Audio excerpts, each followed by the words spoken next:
ଦୋଳେ ତୁ ଦୋଳ ଗୋବିନ୍ଦମ୍ ଚାପେ ତୁ ମଧୁସୂଦନମ୍ ରଥେ ତୁ ବାମନ ଦୃଷ୍ଟ୍ୟା ପୁନର୍ଜନ୍ମ ନ ବିଦ୍ୟତେ। ବିଶ୍ୱାସ କରାଯାଏ ଦୋଳ ପୂର୍ଣ୍ଣିମାରେ ଦୋଳ ଗୋବିନ୍ଦଙ୍କ ଦର୍ଶନ, ଚାପ ଖେଳ ସମୟରେ ମଧୁସୂଦନଙ୍କ ଦର୍ଶନ ଏବଂ ରଥରେ ଶ୍ରୀ ଜଗନ୍ନାଥଙ୍କୁ ବାମନ ରୂପେ ଦର୍ଶନ କଲେ ପୁନର୍ଜନ୍ମ ପ୍ରାପ୍ତି ହୁଏ ନାହିଁ, ବରଂ ଭଗବତ ଧାମ ପ୍ରାପ୍ତି ହୁଏ। ତେବେ ଆସନ୍ତୁ ଜାଣିବା କ'ଣ ଏ ଚନ୍ଦନ ଯାତ୍ରା, କେମିତି ଚାପ ଖେଳନ୍ତି କାଳିଆ ଦିଅ। ଆସନ୍ତୁ ସମ୍ପୂର୍ଣ୍ଣ ଭିଡ଼ିଓଟିକୁ ଆରମ୍ଭ କରିବା। କେଉଁ ଦିନଠାରୁ ମହାପ୍ରଭୁଙ୍କ ଚନ୍ଦନ ଯାତ୍ରା ଆରମ୍ଭ ହୋଇଥାଏ? ଏହାର ସମୟ ଆରମ୍ଭ ହେଉଛି ଏବେଠାରୁ।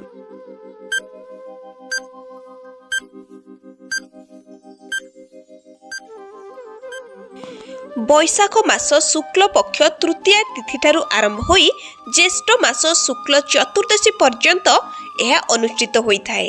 ଆରମ୍ଭ ହୋଇଥାଏ ଅକ୍ଷୟ ତୃତୀୟା ଦିନଠାରୁ। ଦେଖିବା ପରବର୍ତ୍ତୀ ପ୍ରଶ୍ନ, ମହାପ୍ରଭୁଙ୍କର ଏହି ଚନ୍ଦନ ଯାତ୍ରା କେଉଁଠାରେ ଅନୁଷ୍ଠିତ ହୋଇଥାଏ?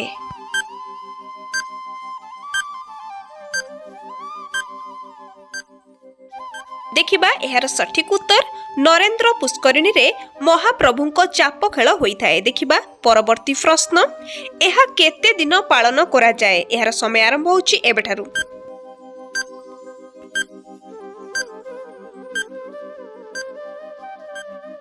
ଦେଖିବା ଏହାର ସଠିକ ଉତ୍ତରଟି କ'ଣ ରହିଛି? ଏହାର ସଠିକ ଉତ୍ତର ହେଉଛି 42 ଦିନ ଚନ୍ଦନ ଯାତ୍ରା।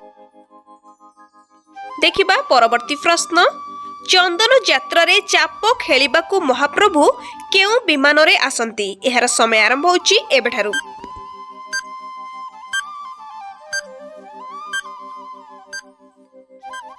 ଦେଖିବା ଏହାର ସଠିକ ଉତ୍ତରଟି କ'ଣ ରହିଛି? ଏହାର ସଠିକ ଉତ୍ତର ହେଉଛି ମଣି ବିମାନ।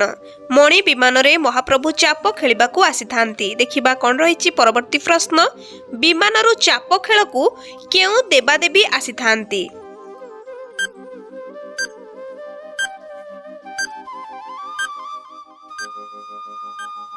ଦେଖିବା ଏହାର ସଠିକ ଉତ୍ତରଟି କ'ଣ ରହିଛି? ଏହାର ସଠିକ ଉତ୍ତର ହେଉଛି ମହାପ୍ରଭୁଙ୍କ ଚଳନ୍ତି ପ୍ରତିମା ମଦନ ମୋହନ, ରାମକୃଷ୍ଣ, ଶ୍ରୀଦେବୀ, ଭୂଦେବୀ ଏବଂ ପାଞ୍ଚ ମହାଦେବେ ଶ୍ରୀ ଲୋକନାଥ, ଶ୍ରୀ ଜମ୍ବେଶ୍ୱର, ଶ୍ରୀ ନୀଳକଣ୍ଠେଶ୍ୱର, ଶ୍ରୀ ମାର୍କଣ୍ଡେଶ୍ୱର ଏବଂ ଶ୍ରୀ କପାଳ ମୋଚନେଶ୍ୱର ମଧ୍ୟ ଏଥିରେ ରହିଥାନ୍ତି।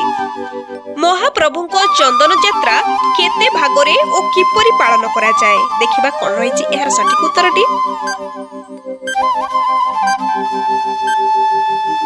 ଦେଖିବା କ'ଣ ରହିଛି ଏହାର ସଠିକ ଉତ୍ତରଟି। ଏହାର ସଠିକ ଉତ୍ତର 42 ଦିନ ଚନ୍ଦନ ଯାତ୍ରା ହୋଇଥାଏ। 21 ଦିନ ବାହାର ଚନ୍ଦନ ଯାତ୍ରା ଓ ଆଉ 21 ଦିନ ଭିତର ଚନ୍ଦନ ଯାତ୍ରା ରୂପେ ପାଳନ କରାଯାଏ। ଚାପ ଖେଳର ପ୍ରସ୍ତୁତି କିପରି ହୋଇଥାଏ? ସମୟ ଆରମ୍ଭ ହେଉଛି ଏବେଠାରୁ।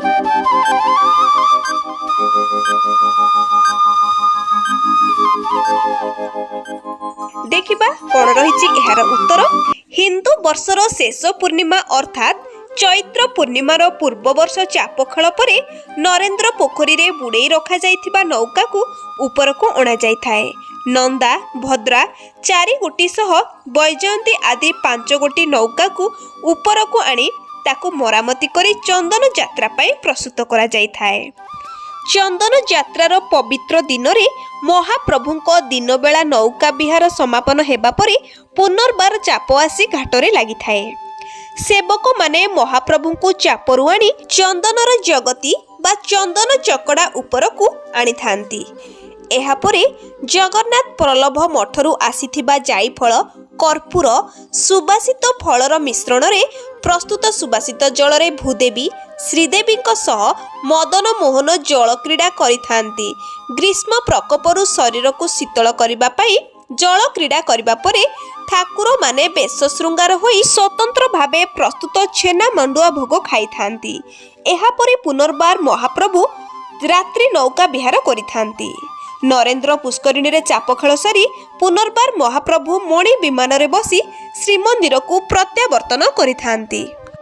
ଆଜିର ଏହି ଚନ୍ଦନ ଯାତ୍ରା ବିଷୟରେ ରହିଥିବା ପ୍ରଶ୍ନ ଉତ୍ତର କାର୍ଯ୍ୟକ୍ରମଟି ଏଇଠି ରଖିବି। ଭିଡ଼ିଓଟି ଶେଷ ପର୍ଯ୍ୟନ୍ତ ଦେଖନ୍ତୁ। ଭିଡ଼ିଓଟି ଭଲ ଲାଗିଥିଲେ ଲାଇକ୍ କରିଦିଅନ୍ତୁ, ଚ୍ୟାନେଲକୁ ସବସ୍କ୍ରାଇବ୍ କରି ବେଲ୍ ଆଇକନ୍କୁ କ୍ଲିକ୍ କରିଦିଅନ୍ତୁ। ଆପଣଙ୍କ ମତାମତ ନିହାତି ଭାବରେ କମେଣ୍ଟରେ ଜଣାଇବେ। ଏହିଭଳି ନୂଆ ନୂଆ ଭିଡ଼ିଓ ମୁଁ ଆପଣମାନଙ୍କ ପାଇଁ ନିହାତି ଭାବରେ ଆଣି ରଖିବି। ରହୁଛି ଜୟ ଜଗନ୍ନାଥ।